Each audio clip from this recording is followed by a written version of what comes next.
What happens when the world you built to escape prejudice turns on you?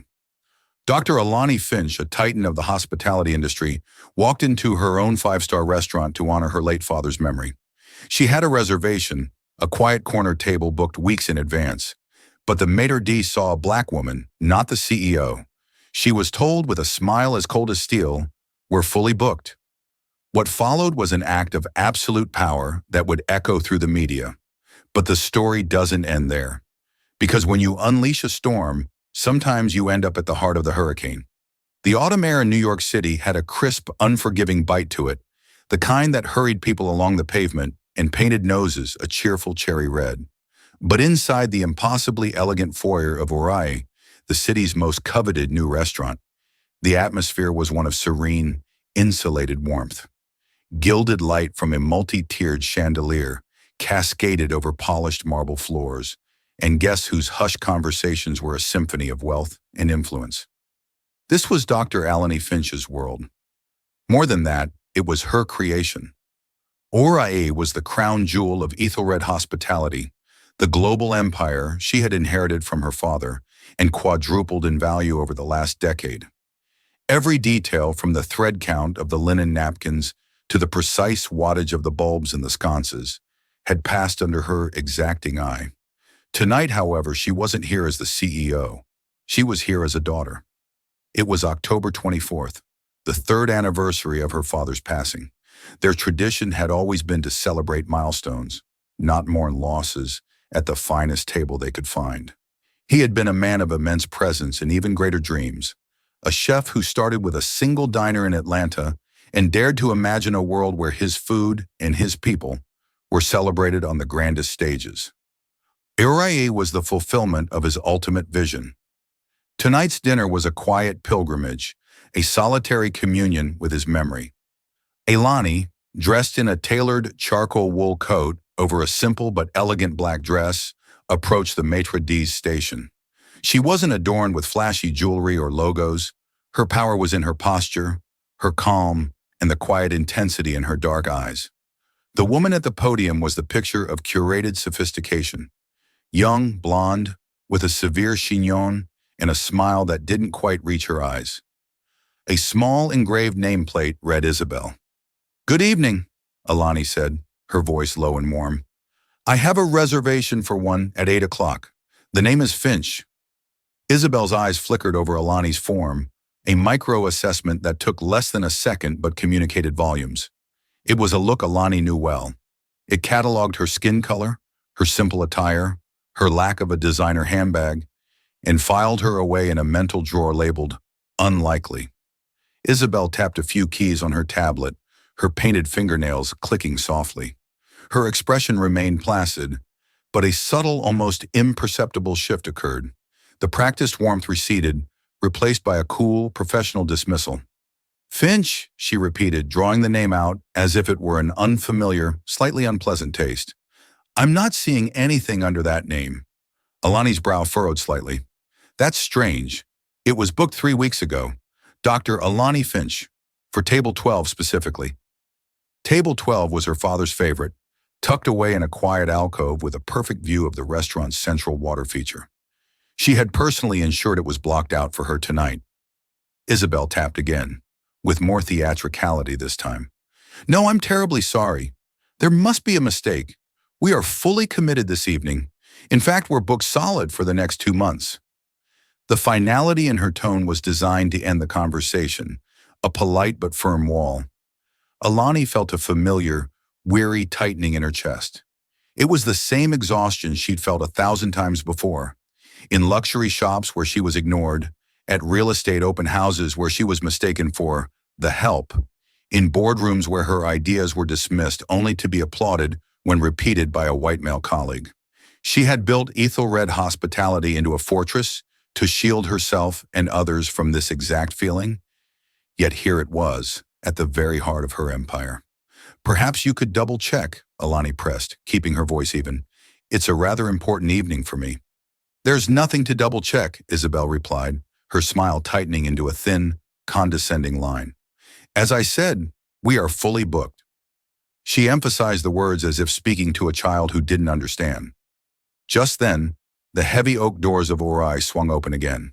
A white couple, both in their late 50s, ambled in, laughing. They were dressed well but casually, the man in a sports coat and the woman in a cashmere sweater. "Good evening, Robert, Helen," Isabel chirped, her entire demeanor transforming. The icy facade melted into a gushing, sun-drenched welcome. "So good to see you again. I wasn't aware you were joining us tonight." "Last-minute thing, Isabel?" The man, Robert Henderson, boomed. "We decided we couldn't be bothered to cook. Any chance you can squeeze 2 old regulars in?" Isabel tapped on her tablet for a fraction of a second, a pantomime of searching. "Well, we are incredibly busy," she said, leaning in conspiratorially.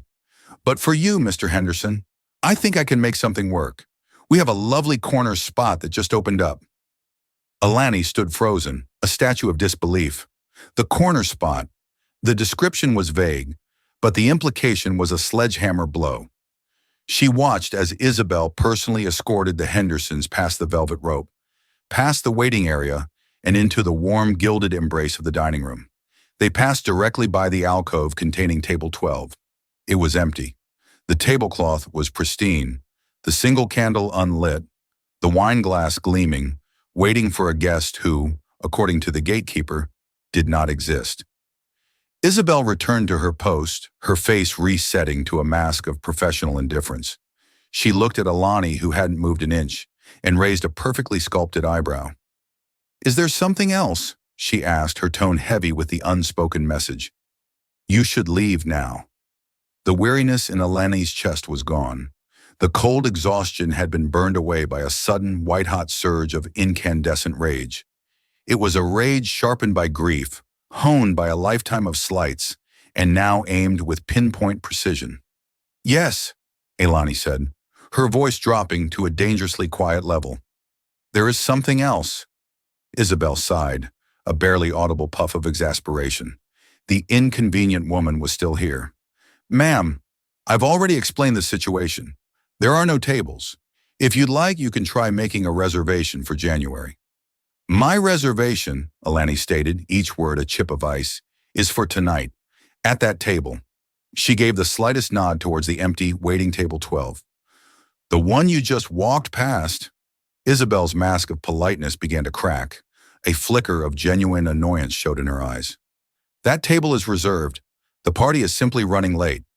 Now, if you'll please step aside, you're holding up the entrance." This was the final turn of the screw. It wasn't just a dismissal anymore. It was a fabrication, a blatant lie constructed on the spot to reinforce the initial prejudice. The insult was no longer just about a table.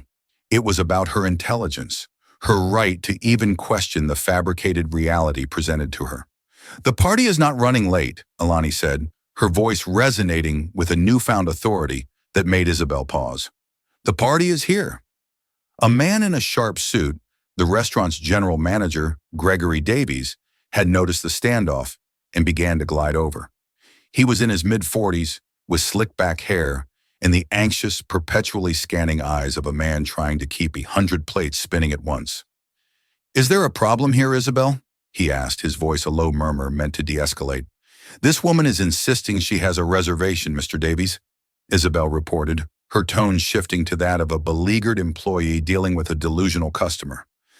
"I've explained that we're fully booked, but she refuses to leave." Mr. Davies turned his practiced, placating smile on Alani. "Ma'am, I do apologize for any misunderstanding. My maitre d' is simply stating the facts. We are, unfortunately, at capacity. Perhaps I could assist you in booking for another night? I could even offer you a complimentary glass of champagne on your return." It was the classic move: patronize, pacify, and remove. Treat her like a disgruntled, irrational customer who could be bought off with a cheap gesture. Alani's gaze shifted from Isabel to Mr. Davies. She saw the same lazy prejudice, the same reflexive dismissal. They were two sides of the same coin, gatekeepers of a kingdom they didn't realize she owned. "The problem, Mr. Davies," Alani said, her voice steely and clear, cutting through the foyer's ambient hum, "is not with my understanding. The problem is with your staff's blatant discrimination." The word discrimination hung in the air like a foul odor. Mr. Davies's smile vanished, replaced by a defensive scowl. Now hold on. That is a very serious accusation. We do not discriminate at Orea. Don't you? Alani challenged, her eyes flashing. I arrive on time for a reservation made weeks ago for a specific table. Your employee tells me no such reservation exists and the restaurant is full. Moments later, a white couple walks in without a reservation, and the same employee magically finds them a table, lying to my face that my designated table is for a party that is running late. What would you call that, Mr. Davies? A simple clerical error? The manager was momentarily speechless. He looked at Isabel, whose face had paled. The Hendersons, now seated, were too far away to hear, but a few other guests waiting for their coats were beginning to stare. This was escalating into a scene, the one thing a restaurant like Orai was designed to avoid. There has been a misunderstanding, Mr. Davies stammered, trying to regain control. Isabel, check the system again, thoroughly. Isabel, now flustered, fumbled with her tablet. I did, sir. There's nothing under Finch. My name, Alani said, enunciating with chilling precision, is Dr. Alani Finch, and I suggest you check your system not for a customer, but for the owner. Check the registry for Ethelred Hospitality. A complete, profound silence fell over the foyer. The name Ethelred Hospitality was whispered in reverence in their industry. It was the gold standard, the pinnacle. It was to them an abstract concept, a name on their paychecks and on the letterhead of their corporate policies. It wasn't a person. It certainly wasn't the black woman they were trying to shove out the door. Mr. Davies's face went from pale to ashen. His mind furiously tried to connect the dots. Finch. Ethelred's founder was Finch. The realization hit him like a physical blow, stealing the air from his lungs. He looked at Alani, truly looked at her for the first time, and saw not an inconvenience, but the formidable, steely-eyed woman from the cover of Forbes magazine he'd seen just last month. Isabel, following his gaze, felt a wave of nausea. The blood drained from her face as the name clicked into place. Dr. Alani Finch, the CEO, the ghost in the machine, the ultimate authority, the woman who could end her career with a single word. She stared at Alani, her mouth slightly agape, a silent scream of horror trapped in her throat. Oh God, Mr. Davies breathed, the sound barely a whisper. Alani stood before them, a pillar of calm fury. The power dynamic in the small, gilded space had not just shifted, it had been utterly inverted. The gatekeepers were now standing at the mercy of the person they had tried to cast out. Let me rephrase my earlier question, Mr. Davies, Alani said, her voice dangerously soft. The problem isn't a clerical error, is it? The problem is that your staff looked at me and decided I did not belong in my restaurant. On the anniversary of my father's death, the man who built this company on the principle that a seat at the table should be open to everyone who earns it. She took a step forward, and both Isabel and Mr. Davies instinctively recoiled. So tell me, she continued, her gaze burning into them, do you still think a complimentary glass of champagne is going to fix this? The silence in the foyer was no longer just a lack of noise. It was a heavy, suffocating blanket of dread. Isabel stood paralyzed, her face a mask of pure terror. Mr. Davies, visibly trembling, opened and closed his mouth several times, but no sound emerged. The machinery of his professional poise had completely seized. Alani's gaze swept past them, into the dining room. She saw the soft lighting, heard the gentle clinking of silverware on porcelain, the murmur of contented conversations. It was a perfect scene of curated luxury, but to her it was now utterly spoiled, a beautiful facade built on a rotten foundation. Her father's dream at this moment felt like a mockery. Her decision coalesced not as a thought, but as a certainty. It was a surgeon's choice. The infection was too deep, the limb too gangrenous. It had to be amputated. She pulled out her phone. Her fingers moved with calm, deliberate speed. She dialed a single number. Marcus, she said when the call connected, her voice devoid of any warmth. It's Alani. On the other end was Marcus Thorne, her chief of operations and her father's oldest friend. He was a steady, wise presence who had been with the company since its inception. Alani, is everything all right? I thought you were taking the night off at Ore.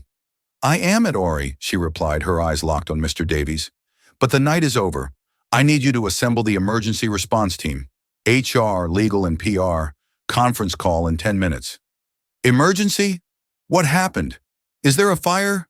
A health code violation? Marcus's voice was sharp with alarm. A moral violation, Ilani said cryptically. A deep systemic rot I'm about to cut out. Just be ready. She hung up before he could ask more questions. Then she turned her full attention back to her two petrified employees.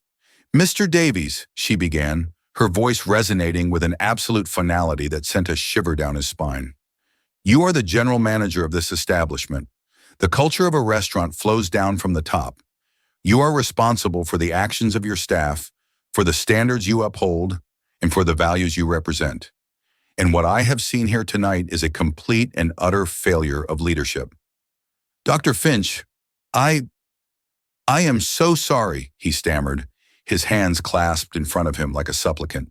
This is a terrible mistake, a lapse in judgment. Please allow me to rectify it. We can have Isabel. Isabel is a symptom, Mr. Davies, not the disease. Alani cut him off sharply. The disease is an arrogance that allows you to believe you are the arbiters of who is worthy to walk through these doors. It's a blindness that prevents you from seeing a person and instead only seeing a stereotype. She took another step, entering the main dining area. Her voice rose not to a shout, but to a clear, commanding tone that carried across the room. Conversations began to falter as heads turned towards the source of the disruption. Attention, everyone, Alani announced. Diners paused, forks hovering midair. The staff, waiters, sommeliers, busboys, froze in place.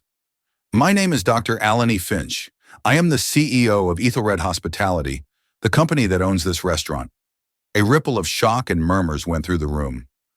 I came here tonight to honor the memory of my father, the founder of this company, a man who believed in the power of hospitality to bring people together, to treat every single guest with dignity and respect. But the welcome I received at my own front door was a betrayal of everything he stood for. She gestured back towards the foyer where Isabel and Davies stood like statues in a tragedy. I was denied my reservation. I was lied to.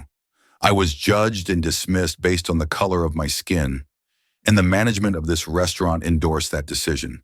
Her gaze swept over the entire staff.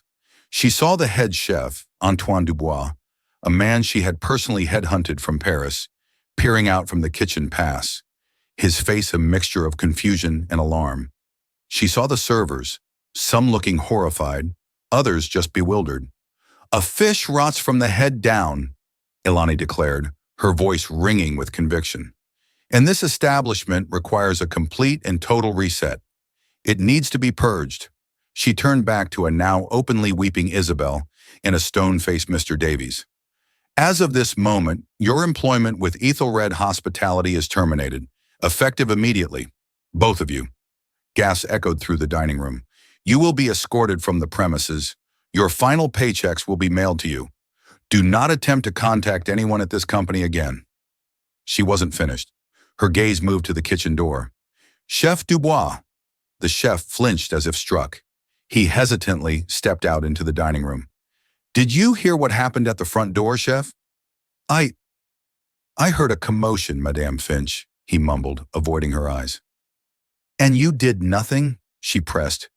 You, the leader of the heart of this house, heard a guest being mistreated, and you stayed in your kitchen? It was not my plate, he began. It is always your place to uphold the integrity of this house, she thundered, her composure finally breaking into raw anger. It is every single person's place. She took a deep breath, steadying herself. Her voice returned to its cold, decisive tone. Mr. Davies, as your final act, I want you to inform every single employee on shift tonight, front of house and back of house, that their services are no longer required. Ori is closing, effective now. Everyone is terminated. The entire room fell into a state of stunned, absolute shock. A young waiter dropped a tray of glasses, the shattering sound unnaturally loud in the dead silence. The busboys, the sommeliers, the line cooks, the dishwashers, all of them, caught in the blast radius of Isabel and Davies's prejudice. It was a brutal, indiscriminate act of corporate warfare. "Dr. Finch, please," Davies begged, finding his voice at last. "The others, they did nothing wrong. My sous chefs, the servers, they have families. This is madness." "This is a consequence," Alani corrected him, her expression unreadable. "It's a lesson that will be heard throughout every corner of this company. We have a zero-tolerance policy for this kind of poison, and when you find cancer, you don't just snip at the edges. You cut it all out to ensure it never grows back." She then addressed the stunned diners. "Ladies and gentlemen, I sincerely apologize for the disruption to your evening. There will, of course, be no charge for anything you have consumed tonight. Please gather your belongings and exit in an orderly fashion. Ori is now closed." No one moved for a moment, too shocked to process the command. Then slowly, chairs began to scrape back. People started murmuring, pulling out phones to record the unprecedented corporate meltdown.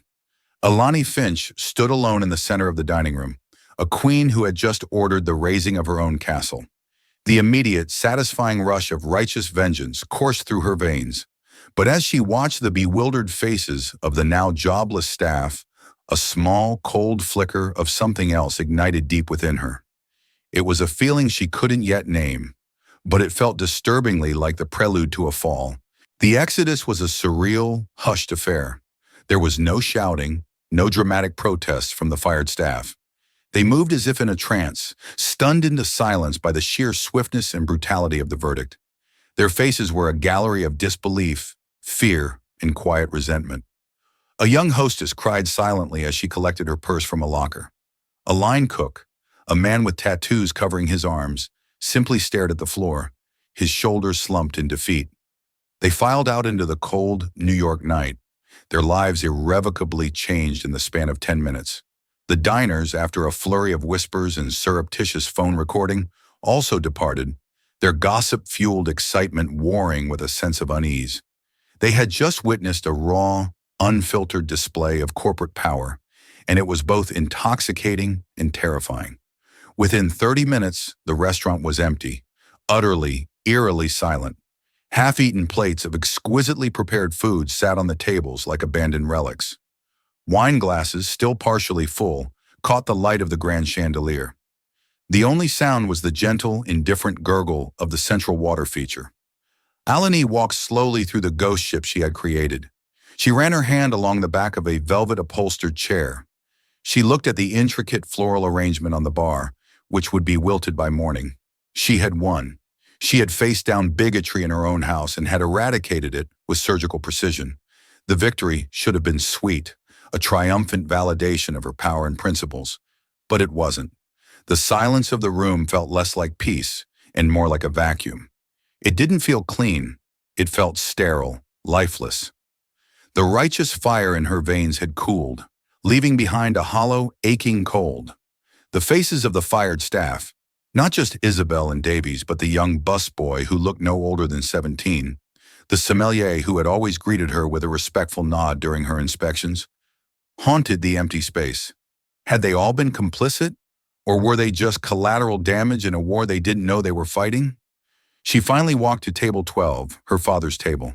She sank into the chair, the plush velvet offering no comfort. She looked at the single unlit candle. She had come here to feel closer to her father, to sit in his favorite spot and feel the warmth of his legacy. Instead, she had turned his dream into a tomb. What would he have thought? He was a man of principle, yes, but also of immense compassion. He believed in second chances. He had once kept a dishwasher on staff who had been caught stealing food, making him work off the debt and giving him a raise when he proved himself trustworthy. "You don't throw away a whole pot of soup because of one bad carrot," he used to say. "You fish out the carrot." Tonight, Alani hadn't just fished out the carrot. She had thrown out the soup, shattered the pot, and burned down the kitchen. Her phone buzzed, startling her in the profound quiet. It was Marcus Thorne. She had forgotten about the emergency call. She answered, her voice subdued. "Alani, what in God's name is happening? My phone is blowing up. I've got security alerts from Oriai, text from the regional manager. Someone said you fired the entire staff." "I did," Alani confirmed, her voice flat.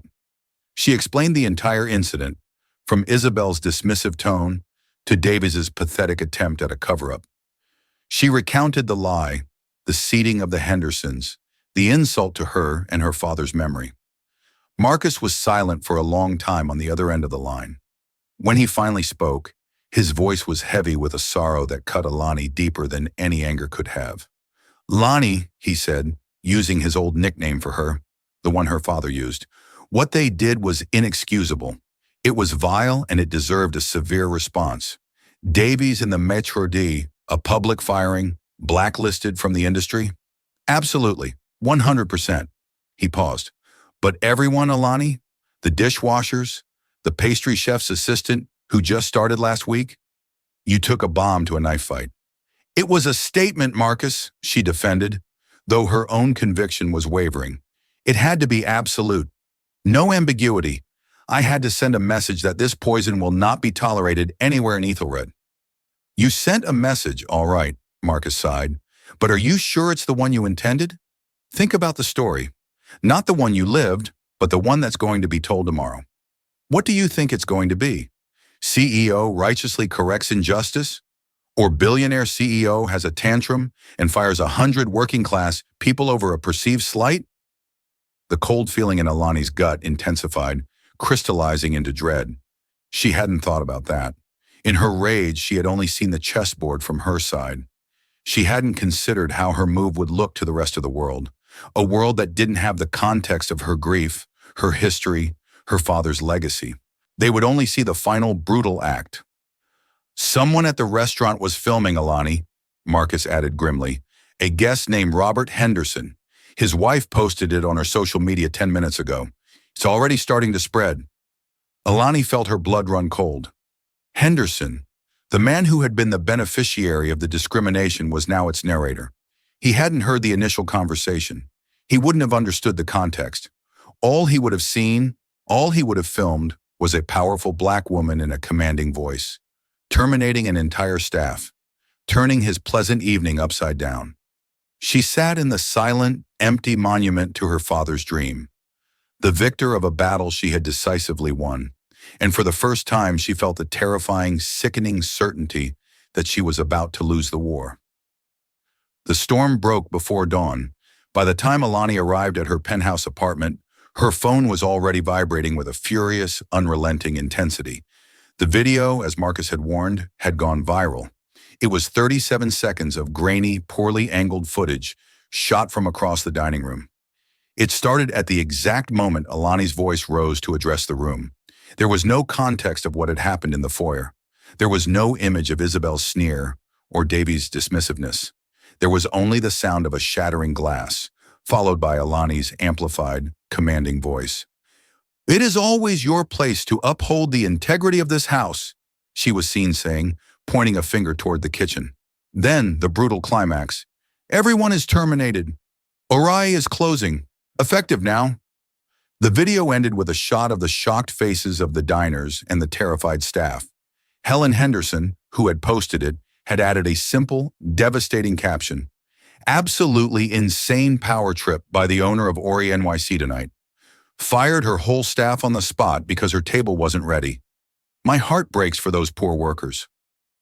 That was the narrative that took root. It was simple, sensational, and perfectly crafted for the outrage economy of the internet. By 6 a.m., Shakhan Ari CEO and Chakshur cancel Alani Finch was trending on Twitter. News outlets, smelling blood in the water, pounced. The initial headlines were sensational and damning. "Billionaire hospitality queen fires entire restaurant staff in shocking tirade," the Daily Chronicle. "CEO's meltdown at five-star restaurant leaves 100 jobless," Gilded Post. "Is this the worst boss in America?" Video shows Ethelred CEO Alani Finch's brutal purge. BuzzFeed News. The story was framed as a classic case of the out-of-touch, tyrannical elite. Alani was no longer a victim of racism. She was the perpetrator of a massive injustice against the working class. She was the modern-day Marie Antoinette, complaining about her seat while the peasants lost their livelihoods. By mid-morning, Isabelle Dubois and Gregory Davies had found their voice. They appeared on a national morning show. their faces etched with practiced sorrow and victimhood. Isabel, dabbing her eyes with a tissue, recounted her version of the story. "She just seemed angry from the moment she walked in," Isabel said, her voice trembling. "We had a slight computer glitch with her reservation, and we were trying to sort it out. I offered to find her another spot, but she just exploded. It was terrifying. She was screaming about her father and her company. We were just trying to do our jobs." Gregory Davies nodded gravely beside her. "I've been in this industry for 20 years.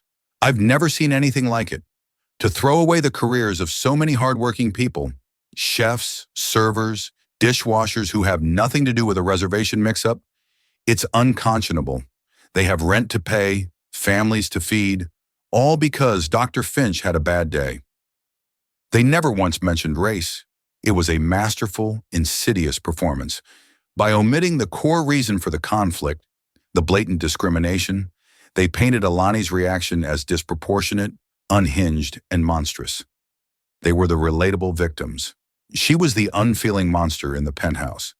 Public opinion turned against her with breathtaking speed. Comment sections and social media feeds were a cesspool of vitriol. The definition of an angry black woman, a disgrace. "I hope every one of those employees sues her into oblivion. See? This is what happens when you give them money and power. They become worse than anyone. I'm canceling my stay at all Ethelred hotels. Boycott them all." The racial undertones were impossible to ignore. Alani was being held to a different standard. A white male CEO who did the same thing might have been labeled a ruthless leader or a hard-nosed businessman. But for her, the labels were more loaded, more personal, more venomous. She was fulfilling a stereotype they were all too eager to see confirmed. The real karma, she was beginning to understand, was not a lightning bolt from the heavens. It was the slow, grinding machinery of public perception. It was having her truth stolen, twisted, and sold back to the world as a lie. Her righteous act of defiance had been reframed as an act of petulant tyranny. The phone rang again. It was Richard Caldwell, the chairman of the board of Ethelred Hospitality, a man from her father's generation who had always been skeptical of her leadership. His voice was as cold as the grave. "Alani, I've just seen the morning news. Our stock has dropped 7% in pre-market trading. 7%. Our brand partners are calling, threatening to pull out. We have a full-blown catastrophe on our hands. The board is convening an emergency meeting at noon. You had better have a damn good explanation for this." The chill of dread that had started in the empty restaurant had now become a full-body rigor. She hadn't just lost control of the narrative. She was in danger of losing control of everything. Her company, her father's legacy. Her entire life's work was teetering on the edge of an abyss, and the person who had pushed it there was her. The Ethelred Hospitality boardroom was on the 80th floor of a skyscraper in Midtown Manhattan, a space designed to project unshakable power. Floor-to-ceiling windows offered a panoramic view of the city, a sprawling kingdom under their command. But today, the view offered no comfort to Alani. The city below felt like a hostile territory, full of accusers and enemies. She sat at the head of a long, polished mahogany table. The 10 board members, predominantly older white men in bespoke suits, sat with grim expressions, iPads glowing in front of them with plummeting stock tickers and scathing news articles. The air was thick with disapproval. Marcus Thorne sat to her right, his face a mask of concern. He had tried to prep her, to strategize, but she had been in a daze, the public's vitriol echoing in her head. Richard Caldwell, the chairman, cleared his throat.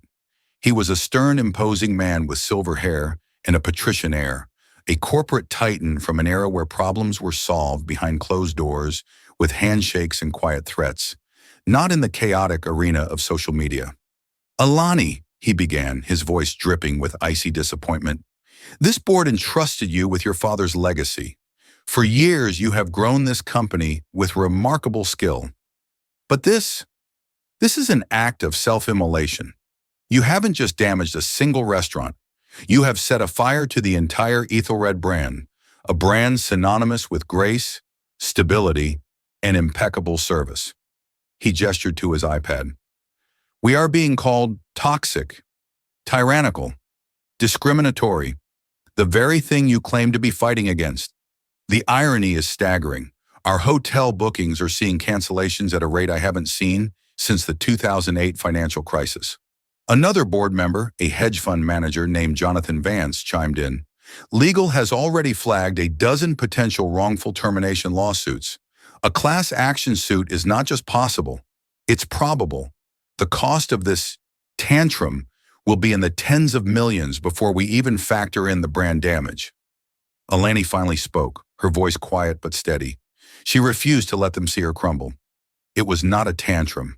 It was a response to a clear and undeniable act of racism that occurred at the front door of our flagship property. She laid out the events calmly and factually, explaining the significance of the evening, the details of her reservation, Isabel's lie, and the immediate seating of the white couple. Caldwell listened impatiently. All right, let's accept your version of events. The hostess and the manager behaved deplorably. They should have been fired. Immediately, quietly.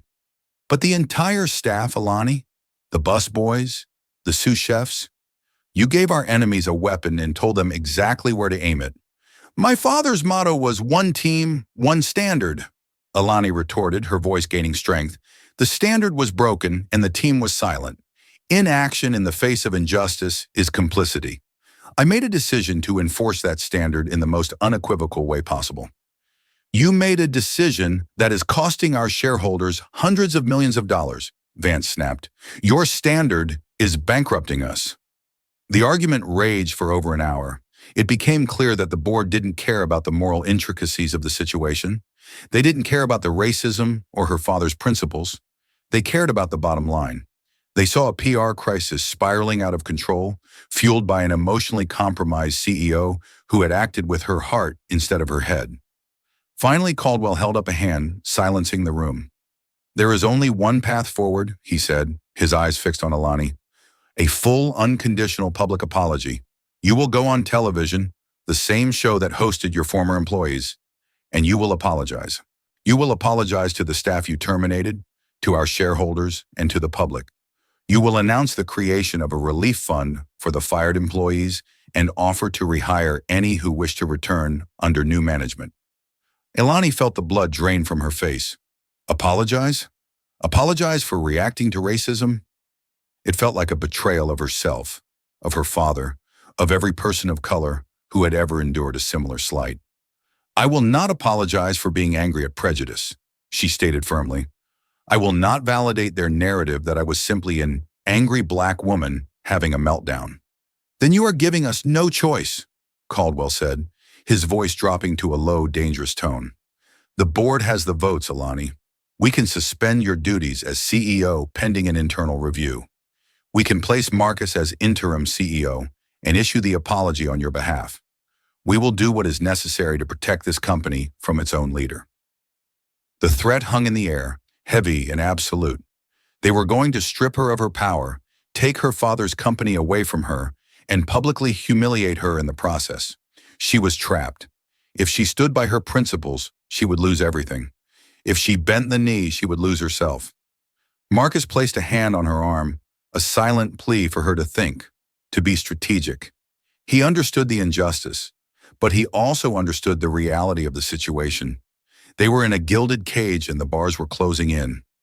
Alani looked around the table at the cold, unsympathetic faces of the men who held her fate in their hands.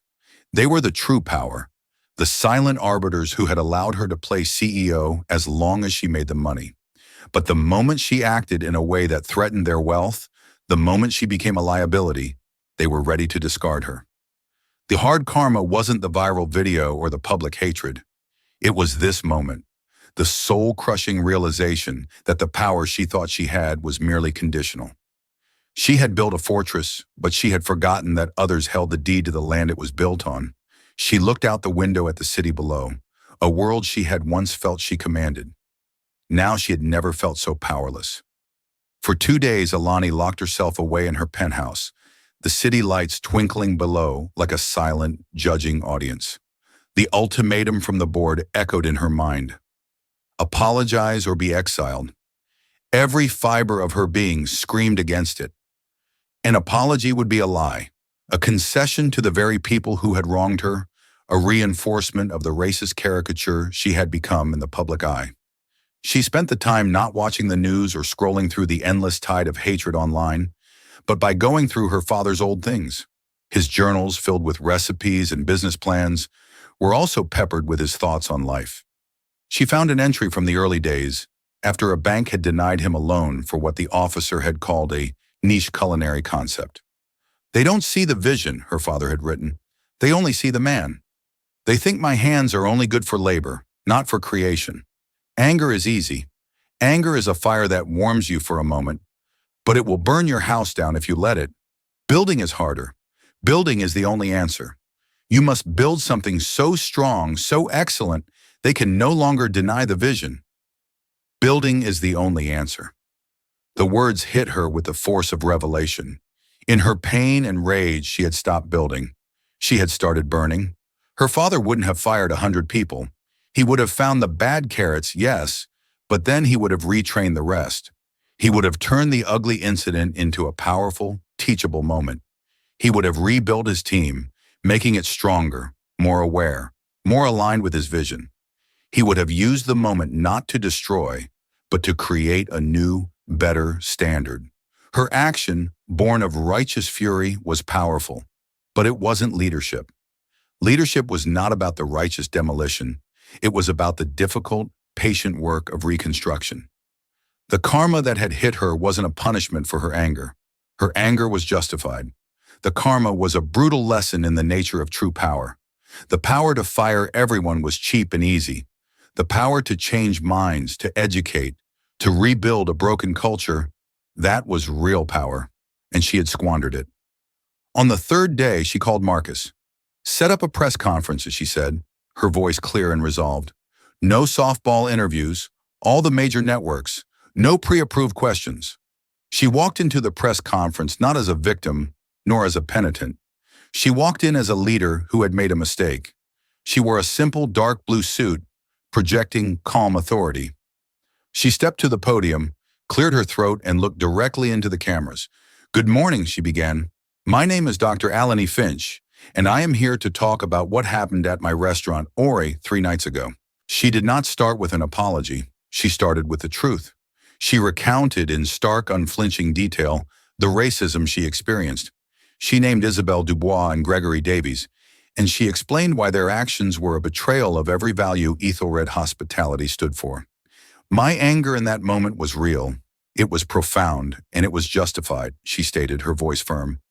"I will never apologize for my reaction to being dehumanized. To any person of color who has ever been made to feel less than, your anger is valid." A murmur went through the room of journalists. This was not the groveling apology they had expected.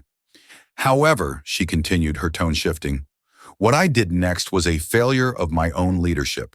In my desire to send a message against intolerance, I used a sledgehammer when I should have used a scalpel. I punished the many for the sins of a few. I caused genuine harm to dozens of employees who were not responsible for the incident, and for that I am unequivocally sorry." This was the apology, not for her anger, but for her method. It was nuanced, honest, and powerful. "To the staff of Ori who lost their jobs because of my decision, I failed you. I failed to separate the guilty from the innocent, and in doing so, I betrayed the very principle of fairness I sought to defend. To you, I offer my deepest apologies and my immediate action." She then laid out her plan. Ethelred Hospitality was establishing a multi-million-dollar relief fund for all terminated employees, guaranteeing their full salaries for the next 6 months while they sought new employment. Furthermore, every single employee, except for Davies and Dubois, was being offered a position at another Ethelred property should they wish to accept it. But she didn't stop there. "Ori will remain closed," she announced, "not permanently, but until it can be reborn. I am personally overseeing the development of a new industry-leading diversity, equity, and inclusion training program. It will be mandatory for every single one of our 50,000 employees worldwide, starting with the executive board. Ori will reopen only when its entire new staff, from the general manager to the dishwasher, has completed this program and can truly embody the values of its founder."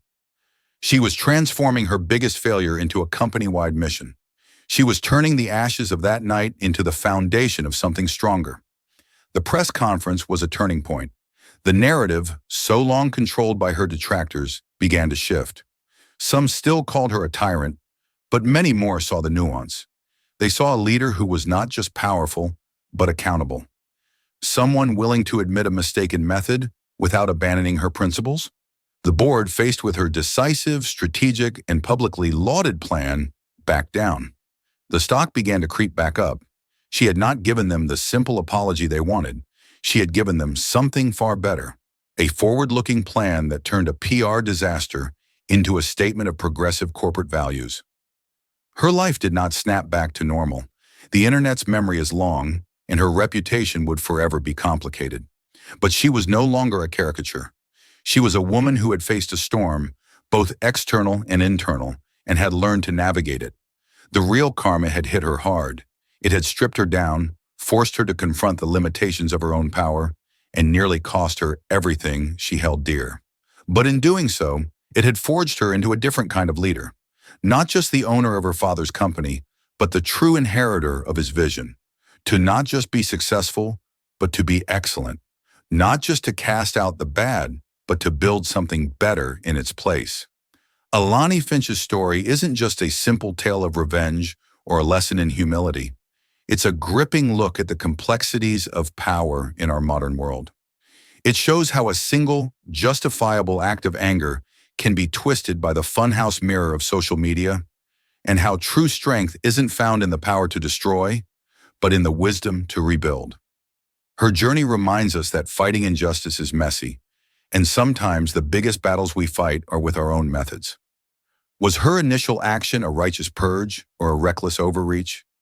The answer is probably somewhere in between, and that's where the most compelling stories live. What do you think? Was Alani's final act one of redemption or a calculated corporate maneuver? Let me know your thoughts in the comments below. If this story made you think, please hit that like button, share it with someone who appreciates a story with depth, and be sure to subscribe for more real-life dramas that go beyond the headlines.